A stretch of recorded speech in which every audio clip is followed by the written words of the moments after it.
안녕하세요. 반갑습니다. 오늘 참 좋은 날입니다. 하나님께서 저와 여러분의 가정에 준비하신 은혜와 평강이 넘쳐나기를 예수님의 이름으로 축원합니다. 열왕기하 7장 1절로 10절까지 낭송합니다. 엘리사가 이르되 여호와의 말씀을 들을지어다. 여호와께서 이르시되 내일 이맘때 사마리아 성문에서 고운 밀가루 한 스와를 한 세겔로 매매하고 보리 두 스와를 한 세겔로 매매하리라 하셨느니라. 그때 왕이 그 손에 의지하는 자 곧 한 장관이 하나님의 사람에게 대답하여 이르되 여호와께서 하늘에 창을 내신들 어찌 이런 일이 있으리요 하더라. 엘리사가 이르되 내가 내 눈으로 보리라. 그러나 그것을 먹지는 못하리라 하니라. 성문 어귀에 나병 환자 네 사람이 있더니 그 친구에게 서로 말하되 우리가 어찌하여 여기 앉아서 죽기를 기다리랴. 만일 우리가 성읍으로 가자고 말한다면 성읍에는 굶주림이 있으니 우리가 거기서 죽을 것이요 만일 우리가 여기서 머무르면 역시 우리가 죽을 것이라. 그런즉 우리가 가서 아람 군대에게 항복하자. 그들이 우리를 살려두면 살 것이요 우리를 죽이면 죽을 것이라 하고 아람 진으로 가리하여 해질 무렵에 일어나 아람 진영 끝에 이르러서 본즉 그곳에 한 사람도 없으니 이는 주께서 아람 군대로 병거 소리와 말 소리와 큰 군대 소리를 듣게 하셨으므로 아람 사람이 서로 말하기를 이스라엘 왕이 우리를 치료하여 햇사람의 왕들과 애굽 왕들에게 값을 주고 그들을 우리에게 오게 하였다 하고 해질 무렵에 일어나서 도망하되 그 장막과 말과 나귀를 버리고 진영을 그대로 두고 목숨을 위하여 도망하였습니다. 그 나병 환자들이 진영 끝에 이르자 한 장막에 들어가서 먹고 마시고 거기서 은과 금과 의복을 가지고 가서 감추고 다시 와서 다른 장막에 들어가 거기서도 가지고 가서 감추니라. 나병 환자들이 그 친구에게 서로 말하되 우리가 이렇게 해서는 아니 되겠도다. 오늘은 아름다운 소식이 있는 날이거늘 우리가 침묵하고 있도다. 만일 밝은 아침까지 기다리면 벌이 우리에게 미칠지니 이제 떠나 왕궁에 가서 알리자 하고 가서 성읍 문지기를 불러 그들에게 말하여 이르되 우리가 아람진에 이르러서 보니 거기서 한 사람도 없고 사람의 소리도 없고 오직 말과 나귀만 메어 있어 장막들이 그대로 있더이다 하는지라. 열왕기하 7장 1절로 10절까지 말씀입니다. 안녕하세요. 반갑습니다. 오늘 참 좋은 날입니다.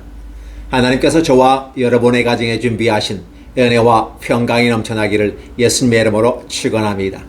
열왕기하 7장 1절로 10절까지 말씀을 중심으로 하나님은 우리에게 어떻게 나타나시는가 라는 제목으로 말씀을 나누겠습니다.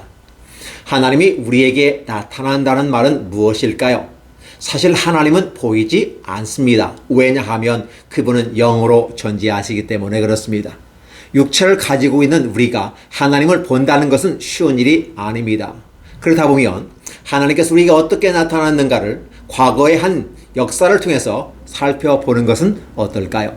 왜냐하면 우리 눈으로 볼 수 없고 만질 수 없고 느낄 수 없는 그 하나님이 과거에 변개할 수 없는 변할 수 없는 과거의 한 사건을 통해서 어떻게 나타나셨는가를 보게 함으로써 우리는 과거를 통해서 바로 하나님의 뜻이 어떻게 나타났는지를 알 수 있습니다.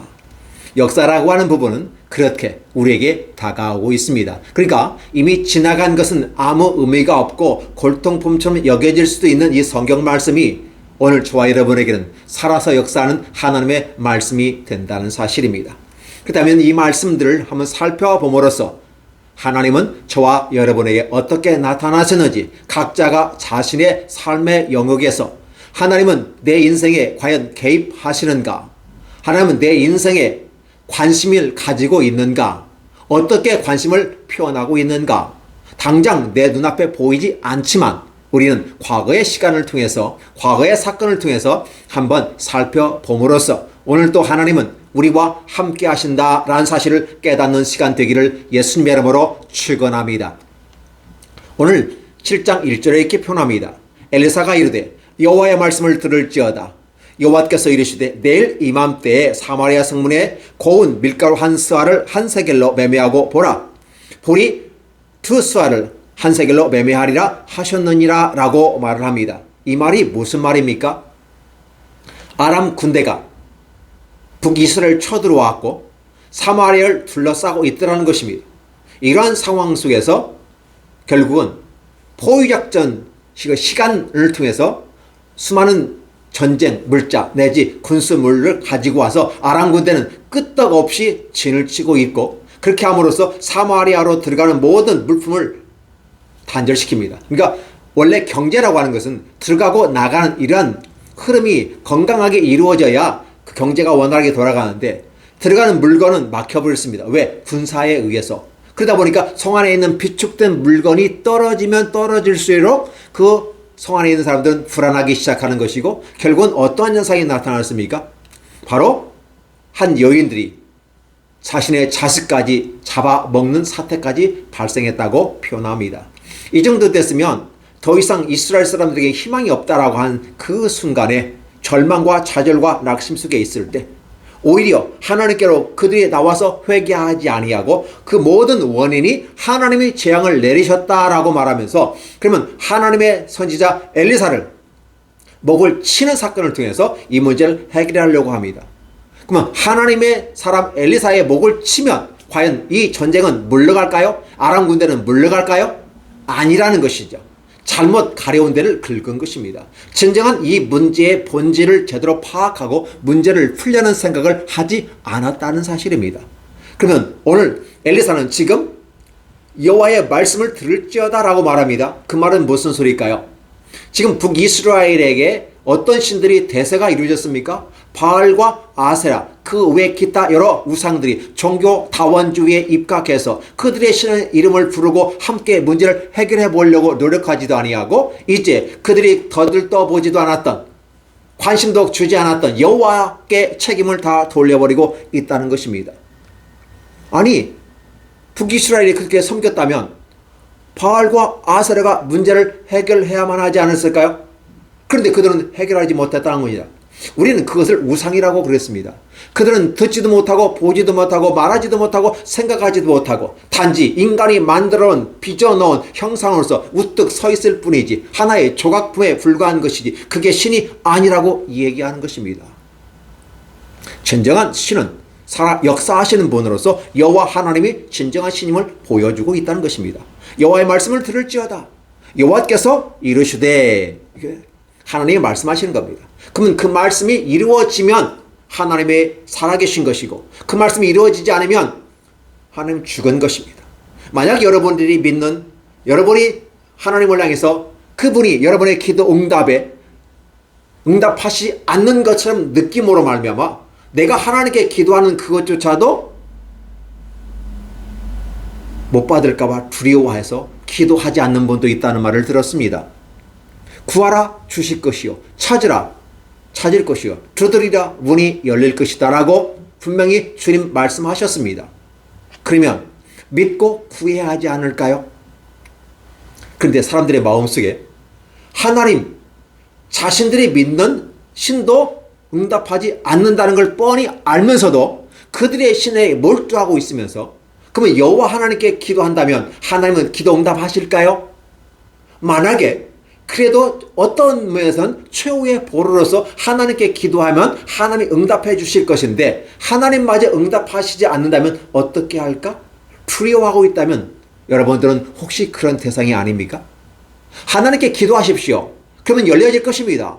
두드리십시오. 문이 열릴 것입니다. 찾으십시오. 찾을 수 있습니다. 라고 분명히 주님 복음서에서 말씀하고 있는데 이 말씀을 믿지 못하기 때문에 기도하지 않고 찾지 않고 두드리지 않습니다. 단지 인간은 그렇게 노력을 하고 살아가야 되기 때문에 그냥 삶의 현장 속에서 찾고 두드리고 노력하는 것은 현실적인 부분에서 감당하는데, 그러한 문제 이전에 하나님께 먼저 기도하고 그분에게 기도하고 그분을 의뢰하는 이러한 모습은 먼저 우리에게 필요하다는 사실입니다. 그런데 만약에 하나님께 기도했는데 응답하지 않는다면 어떨 것인가 라는 말을 들었을 때 하지 않는다면 불안한 것입니다. 그러다 보니까 기도하지 않을 수도 있겠구나라는 생각을 해보게 되는 것입니다. 그래서 하나님 말씀을 듣는다고 하는 것이 얼마나 멋있는 것인지, 하나님 말씀을 들음으로 그렇죠, 믿음이 생기고 그 말씀을 입으로 고백함으로 구원에 이른다. 이 말씀을 통해서 보면 오늘 엘리사가 여호와께서 말씀을 주시는 것을 대독합니다. 여호와께서 이르시되 내일 이맘때에 사마리아 성문에 고운 밀골 한 스아에 한 세겔로 매매하고 거친 보리 두 스아를 한 세겔로 매매하리라. 평상시의 경제로 회복될 거라는 사실입니다. 그러면 이러한 내용은 당연히 이렇게 있어야만 하는 것입니다. 근데 지금 전시 상황이기 때문에 어때요? 나귀 하나에 80세겔을 줄 수 있고, 그죠? 돈으로 많이 갖다 주어도 물건을 살 수 없는 그런 시대. 더 이상 이제 먹고 어떤 소비할 게 없으니까 자신의 자식까지 잡아먹는 이런 비참한 상태에 빠져 있을 때 아람 군대가 가면 그나마 해결될 건데 여전히 아람 군대는 진치고 있다는 사실을 보면서 이건 불가능하구나. 여러분은 어떻게 생각하십니까? 과연 불가능할까요? 현실을 따라서 오감각에 따라서 보고 듣고 맛보고 느끼고 그죠? 이런 오감각을 통해서 우리가 어떤 판단의 근거를 삼는다면 미시적인 부분에 머무른다면 이 문제가 해결되지 않습니다. 하나님께서 우리 인생을 어떻게 개입하고 우리 인생이 어떤 길을 이끌어 가시는지를 보여주는 그 거시적인 안목을 가지고 가야 한다는 것입니다. 인생을 살아가면서 마치 앞만 보고 살아가는 우리들의 모습은 아닌가 싶습니다. 당장 내가 월급을 타야 한 달에 생활을 할 수 있고 그렇죠? 그래서 우리는 우리들의 의식주 문제를 해결하기 위해서 몰두하는 것입니다. 이것은 굉장히 멋있고 아름다운 것이지만 거기에만 몰두하게 된다면 즉 미시적인 차원에서만 있다면 큰 차원에서 거시적인 차원에서 하나님의 계획을 볼 수 없다는 것입니다. 우리가 신앙한다고 하는 부분은 바로 우리들의 삶 속에 하나님이 직접 내려오셔서 우리의 삶에 개입하시고 우리와 함께 하시고 우리가 행복한 삶을 살 수 있도록 충분히 공급하시는 그 하나님의 모습을 보라고 하는 것입니다. 근데 볼 게 없잖아요. 느낄 게 없잖아요. 만질 게 없잖아요. 들을 수 없잖아요. 그래서 하나님 말씀을 주시는 것입니다.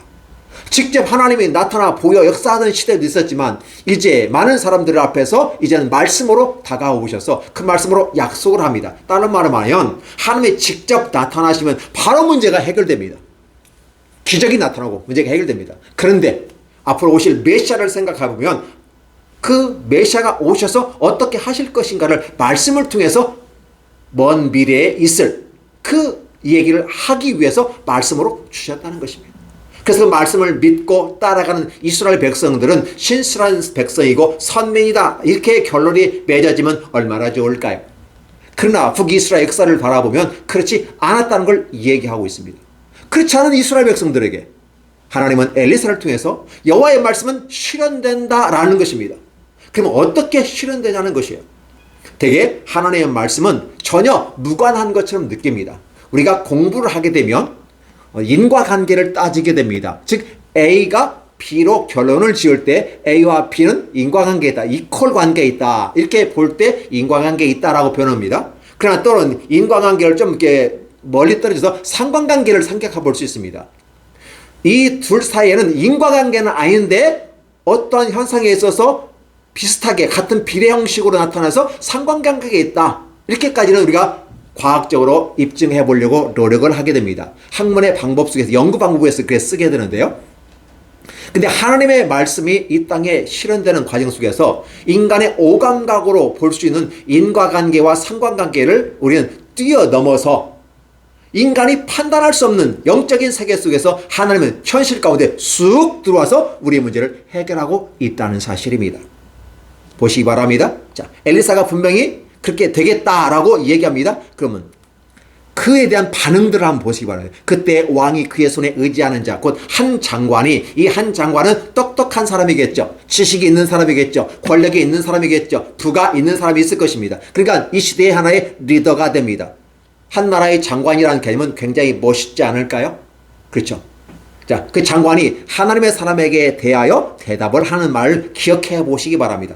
여호와께서 하늘의 창을 내신들 어찌 이런 일이 있겠는가? 라고 표현해요. 자신의 과학과 자신의 경험과 자신의 능력과 여러 가지 환경을 종합평가해 보았을 때 하나님이라 할지라도 그건 불가능하다는 사실을 얘기하고 있는 거예요. 자, 그러면 오늘 이 모든 걸 갖춘 사람이 그건 불가능하다라고 말하는 이것을 과연 믿음의 눈으로 바라봤을 때 어떻게 할 것인가? 엘리사가 이르되 내가 내 눈으로 볼 것이다. 그러나 그걸 먹지는 못하리라라는 말을 예언을 하십니다. 자, 이 말씀이 어떻게 예언이 되어지고 어떻게 실현되는가를 여러분 지금 오늘 보게 됩니다. 성문 어귀에, 자, 이 성문이라는 개념을 어떻게 볼까요? 아마도 아람 군대가 쳐들어왔습니다. 그러면서 어때요? 오면서 그냥 오지 않았겠죠. 그 지방을 공격하고 거기에서 약탈, 수탈 다 빼앗아 식량도 뺏고 은과 금과 모든 걸 빼앗아 이렇게 왔습니다. 그리고 성에 있는 사마리아 성을 싸고 있습니다. 그런데 이 진이 사마리아 성 바로 앞에다 진치는 게 아니라 좀 멀리서 이렇게 떨어져 있는 거예요. 그 주변에 있는 경계를 딱 하면서 있다 보니까 사마리아 성과 성문 어귀, 이 아람 군대 사이에 이걸로 어귀라고 말하는데 나병 환자들이 있었어요. 그러니까 이 나병 환자들이 전염성이 있기 때문에 같이 이스라엘의 진중에 살 수 없고 바깥에 있습니다. 그럼 가족들이 되게 음식들을 갖다 놓으면 그걸 보고서 정한 시간에 약속을 하겠죠. 갖다 놓으면 그들이 보고 우리 아들이 우리 딸이 지금 물건을 갖다 놨어, 음식을 갖다 놨어. 그러면 맞춰서 갖다가 음식을 먹고, 그렇죠. 이런 방식으로 이제 함께 생활을 하게 된 겁니다. 근데 문제는 뭐냐면 성중에서 굶주리기 있기 때문에 성중에 있는 백성들도 건강한 사람들도 먹을 게 없는 상황이 있어요. 이 나병 환자들에게까지 음식을 나눠줄 수 있는 여건이 안 됐다는 것입니다. 그래서 성문 어귀에 나병 환자 4사람이 있었다. 이거 왜 나병 환자를 얘기할까요? 분명히 하나님은 갖추고 지식 있고 경험 있고 능력 있는 사람 중에서 얼마든지 이 나라를 이끌어가고 그 나라를 이끌어갈 겁니다. 또 한 나라를 이끌어갈 수 있도록 권력과 권한을 위임하고 맡겼을 것입니다. 그럼에도 불구하고 안 되는데 하나님은 그렇게 강하지 않고 지식도 없고 약한 사람들을 통해서 역사하신다는 사실을 보여주고 있는 것입니다. 우리 하나님은 그래서 위대하십니다. 고린도서 1장 27절에 보면 이렇게 나옵니다. 약한 자, 약한 자를 통해서 강한 자를 부끄럽게 하고 지혜 없는 자를 통해서 지혜 있는 자를 부끄럽게 하고 가지지 못한 자를 통해서 가진 자를 부끄럽게 하는 하나님. 그분이 여호와 하나님이다. 그렇게 하려면 그분은 어떻게 해요? 전능한 하나님이고 능력이 있어야 된다는 걸 얘기해요. 그럼 우리 하나님은 오늘 그 가진 자, 있는 자, 지식자, 경험, 능력, 충만하게 출중한 그 모든 이 세상에 있는 걸 권력을 갖고 있음에도 불구하고 해결하지 그 못하는 그 모습에 대비시켜서 약하고 부족한 사람들, 세상에 거들떠보지도 않았던 나병 환자들, 설마 그들이 무슨 일을 할 수 있겠어? 라고 하는, 그들이 하나님의 나라에 무슨 도움이 되고 사마리아의 이스라엘에 무슨 도움이 되겠어? 라고 그 누구도 신경 쓰지 않았던 그런 사람들을 하나님은 들어 쓰시는 장면을 여러분이 목격하고 계십니다. 그러니까 잘나고 똑똑하고 예쁘고 그래서 연예인 같은 사람들만 이 세상에서 존재하는 것이 아니라 쳐다보지도 않는 사람들, 차라리 없어졌으면 좋겠다고 느껴진 사람들, 그러나 그런 약자들, 성경에서 그걸 어떻게 합니까? 고아, 과부, 나그네, 약자들이라고 합니다. 사회적 약자이기도 하고 실제적인 절대적인 약자이기도 합니다. 또 이런 전염병을 가진 사람들일 수 있을 것입니다. 그러면 그런 거에 대해서 이 세상은 격리 조치합니다. 우리가 코로나로 말미암아 참 좋지 못한 경험을 우리는 했습니다. 코로나 하나 걸리면 추적하고 인과관계 따져가면서 추적하고 찾아내고 그래서 전염병을 막는다는 이름으로 했지만 그로 말미암아 국민들은 큰 상처를 입었습니다. 마치 코로나 걸리면 죽을 놈이 되고 완전히 죽을 죄인이 됩니다. 완전히 사회에서 왕따시켜버릴 정도로. 이 사회가 그렇습니다. 그러니까 우리가 대한민국 국민이라고 해서 과학적인 방법에서 철저하게 위기체계 관리와 인과관계 다 따져가지고 인과관계 따지는데 왜 그분들이 코로나 주사 맞고 죽었는데 왜 지원 안 합니까? 인과관계를 따져도 없으니까 못 주겠다는 건데 사실은 주사 맞고 죽었다는 사실이에요. 그러면 문제를 해결해야 하지 않을까요? 여기 나병 환자들은 마찬가지입니다. 그냥 격리시키고 차라리 죽어버리면 좋겠다는 거예요. 그런데 내버려두고 관심도 없고 버려진 듯한 느낌. 국가로부터 그렇게 되어지고 우리는 때로 하나님으로부터 버려진다고 느껴진 사람들도 많이 있을 것입니다. 근데 그런 약하고 부족한 자, 그걸 나병 환자라는 말을 쓰는 거예요. 어떻게 보면 십자가에서 못 박혀 죽을 사람도 있지만 그러나 나병 환자라고 하는 이 사회에서 격리되어지고 이 사회와 함께 호환할 수 없는, 사회와 건강한 사회화를 이룰 수 없는 이러한 환자들, 당시에 의료에 한번 걸리면 이제 저주의 병이 됐기 때문에 때로 지금 그렇습니다. 그러다 보니까 어떻게 돼요? 관심도 없는 그들을 하나님은 들어 쓰신다는 것이죠. 자, 네 사람이 서 있는데 그들이 그렇게 말합니다. 우리가 서로 말해 어찌하여 우리가 앉아서 죽기를 기다리겠는가? 이런 생각을 왜 그들이 할까요? 저는 여기에서 하나님은 각 사람의 마음에 소원을 두고 행하시는데 이 나병 환자, 이 네 사람에게 생각을 넣어주시고 그들이 어떤 생각을 통해서 어떻게 일을 처리해 가는지를 보여줍니다. 만약 우리가 성으로 가면 거기에 굶주림이 있어 가봤자 우리도 죽어. 일반적인 건강한 사람도 죽는 판에 우리는 당연히 죽어. 그러면 여기서 머물려면 또 역시 죽어. 왜? 먹을 게 없으니까. 그럼 우리가 어떻게 하겠어? 가운데에 있으니까. 사마리아 성으로 갈 수도 없고 여기서 있을 수도 없고, 그럼 당연히 반대 아람 군대로 가야 될 것이고, 당연히 그 결론이 나오겠죠. 그래서 아람 군대 항복하자. 여러분 기억해 주세요. 아람 군대에 가면 그 군대에 문둥병, 나병 환자들 살려둘까요? 자기들도 오염될까봐 그냥 죽일 겁니다. 근데 항복하자. 그들이 우리를 살려두면 살 것이, 우리를 죽이면 죽을 것이라. 어차피 이판사판이에요. 이런 상황 속에서 그들이 과감하게 용기를 내어서 아람진으로 가려 하여 해질 무렵에 일어났다는 말을 쓰게 되는데요. 해질 무렵이에요. 해질 무렵. 그런데 이 그들의 네 명의 걸어가는 그 모습이 뒤에 아람진에서는 어떤 반응으로 나타나는지 보시기 바랍니다. 이것이 인간관계인지 아니면 상관관계인지 한번 여러분이 평가해 보시기 바랍니다. 자, 해질 무렵에 일어나 아람 진영 끝에 이르러서 본즉, 자, 분명히 네 사람은 아무 생각 없이 그냥 걸어서 투벅투벅 온 겁니다. 그러한 방향이 어떻게 아람 군대에 영향을 미쳤는가? 뭘 미쳐요, 미치기는. 그냥 네 사람이 그냥 걸어왔을 뿐인데. 근데 이것을 하나님은 어떻게 역사하셨는지 여러분이 지금 보시는 겁니다. 자, 그곳에 한 사람도 없었다. 자, 근데 여기에 보시기 바라요. 이는 하고 이 부분을 이 저자가 직접 그 현장에 들어가서 있는 것처럼 기록하고 있다는 겁니다. 지금 원래는 과거의 사건의 시간을 기록하는 입장인데 이것이 바로 전지적 작가 시점이라고 볼 수 있을까요? 그냥 그 현장에 직접 들어가 버립니다. 있을 수 없는 일인데 마치 그 문둥병, 나병 환자들이 그 현장에 있는 것처럼 자기 이 본인이 들어가서 직접 보고 있는 것처럼 기록하고 있다는 사실이에요. 이는 주께서 아람 군대로 병거 소리, 말 소리, 큰 군대 소리를 듣게 하셨으므로. 이게 무슨 소리예요? 자, 아람 사람이 서로 말하기를 이스라엘 왕이 우리를 치료하여 햇사람들의 왕들과 애굽 왕들에게 값을 주고 그들을 우리에게 오게 하였다. 그래서 이제 그 많은 소리가 들릴 수가 없는 상황이거든. 근데 들렸어. 그러다 보니까 어떻게 돼요? 그들의 마음속에 불안이 일어나요. 그러면 이 작가가 지금 어떻게 해요? 지금 해석하는 걸 잘 기억해야 됩니다. 해질 무렵에 일어나서 도망해야 돼. 그러니까 어떻게 해요? 지금 나병 환자들이 이제 우리가 여기서 죽으느니 차라리 아람 군대 가서 어차피 죽을 거라면 한번 부딪혀보거나 아니면 불쌍히 여겨서 죽이지 아니하고 뭘 좀 준다면 생명을 유지할 수 있지 않을까? 하고 떠났던 그 해질 무렵이에요. 그러니까 지금 4명의 나병 환자가 해질 무렵에 걸어서 갔는데 이 아람 진영에서 똑같은 그 시점에서 해질 무렵에 도망하기 시작했는데 그 4명의 사람의 발걸음 소리가 마치 대병력, 그죠?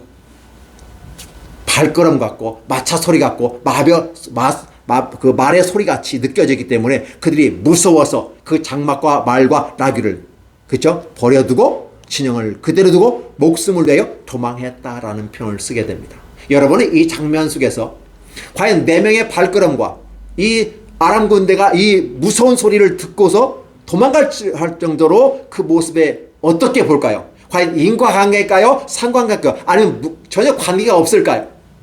오늘 성경은 이 작가는 이 4명이 믿음의 말로서 죽으면 죽으리라 라고 표현한 이 말과 그 행동으로 말미암아 하나님은 어떻게 그 4사람에게 보호하시고 앞으로 이스라엘 백성들을, 사마리아 사람들을 어떻게 보호하실 것인가를 여러분 보고 듣게 될 것입니다.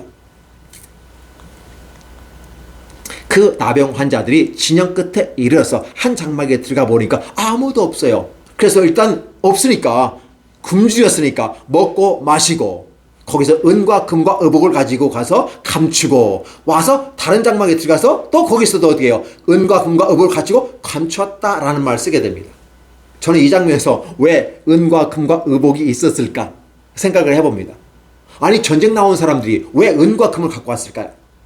그들은 가까워 있는 것이 아니라 그들이 북이스라엘 침공해오면서 이스라엘 땅에 있는 지역을 통과하면서 그 마을을 공격하고 거기 있는 것들 다 빼앗아서 아마 그들이 가지고 왔을 것입니다.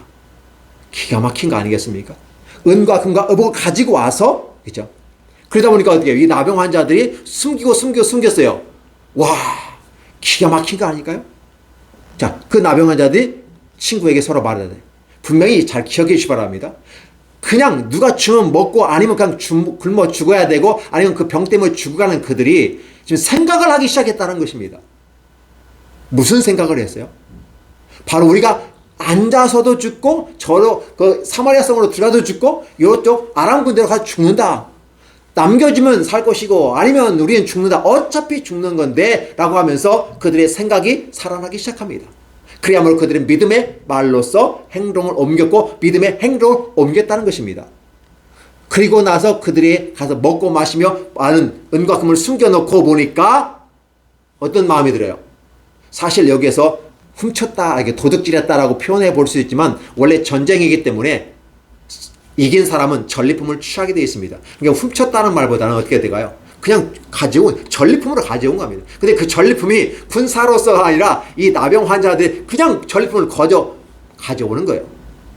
자, 나병 환자들이 이렇게 얘기합니다. 그 친구에게 서로 말하되, 우리가 이렇게 해서는 안 된다. 오늘 이 아름다운 소식이 있고, 우리가 먹고 마시고 배불렀고, 우리가 챙길 거 다 챙겼어, 이제. 근데 문제는 우리만을 위해서 이걸 어떻게 할 수 있는 게 아니잖냐.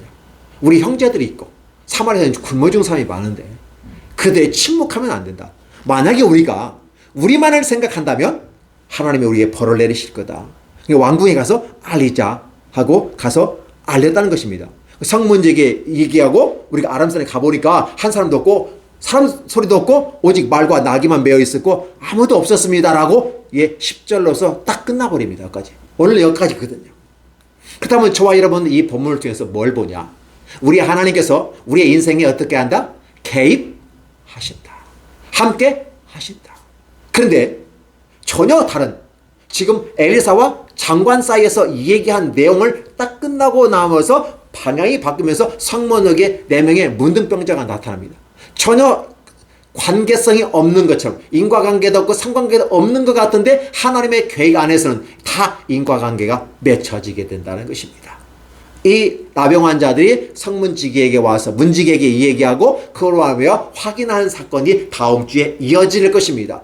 그리고 진짜 되는지 안 되는지 보게 되는 것입니다. 이런 장면들이에요. 그러니까 지금 어떻게 돼요? 엘리사가 지금 그 군대장 이스라엘 왕의 장관에게 얘기했죠. 너는 그것을 볼 것이다. 그러나 너는 먹지는 못한다라는 말을 쓰면서 결국은 하나님의 약속은 이루어진다는 것입니다. 오늘 저와 여러분들이 이 본문을 통해서 단지 구약적인 사건 하나의 이 사건, 이 본문은 과연 이미 지나간 사건인데 저와 여러분에게 무슨 의미 줄까요? 도대체 어쩌라고? 라는 질문을 한번 던져보는 거 아닐까요? 그러면 이 본문을 대하는 저와 여러분은 오늘 이 말씀을 통해서 뭘 가지고 가야만 할까요? 우리 하나님은 살아계시는 분이다. 그분은 오늘도 역사하시는 분이다. 그분은 나를 생각하시는 분이다. 내가 힘들고 어려울 때 나와 함께 동행하시는 분이다. 그리고 우리가 원튼 원치 않든 간에 하나님의 나라와 뜻을 위해서 우리를 사용하고 계신다. 그런데 우리가 힘있고 능력있고 모든 가진 그런 존재가 아니라 약자이다. 그렇죠? 경제적 약자일 수도 있고요. 이런 약자들은 그래서 어떻게 보면 장애를 갖고 있는 분들이 있고요. 병든 자일 수도 있고요. 이 사회에서 성공하지 못한 사람일 수 있어요. 그럼에도 불구하고 하나님은 그들도 귀하게 여기시며 그들의 생명도 소중하게 여기신다는 이 사건을 보면 저와 여러분을 사랑하지 않으실까요? 하나님은 저와 여러분을 사랑하신다는 것입니다. 근데 우리는 항상 어떤 느낌을 가지고요? 자기 중심적인 사고, 자기의 지식과 자기의 경험과 자기의 능력에 기초하고 하나님과 관계없는 삶을 통해서 자기 인생이 행복해지려고 나아가게 될 때 우리는 답이 보이지 않지만 거시적인 관점에서 하나님께서 어떻게 역사하신가를 바라볼 때 전혀 관계가 없는 사건 같은데 관계가 있게 만들었고, 이 나병 환자들의 발걸음이 아람 군대를 쫓아내버리는 사건이 되었어요. 그리고 그 아람 군대는 갔잖아요. 그러면 아람 군대가 가면서 걸음한 날 살려라 밤중에 도망갔기 때문에 조용히 도망가버려요. 조용히 들어와서 조용히 도망가버리는 이상. 그러니까 돼요. 그들은 가져왔던 모든 군량비, 군수품, 말, 나귀, 음식들, 군량비가 산더미처럼 쌓이는 겁니다. 어차피 그들은 어떤 전쟁이었어요? 직접 전쟁을 하는 게 아니라 딱 포위 전략, 고사작전을 써요. 말려 죽이는 작전이거든요. 전쟁을 하지 않으면서도 승리를 가져오려는. 그 다음에 군량비라든지 모든 걸 충분히 갖고 왔어요. 그리고 다 놓고 가버렸어요.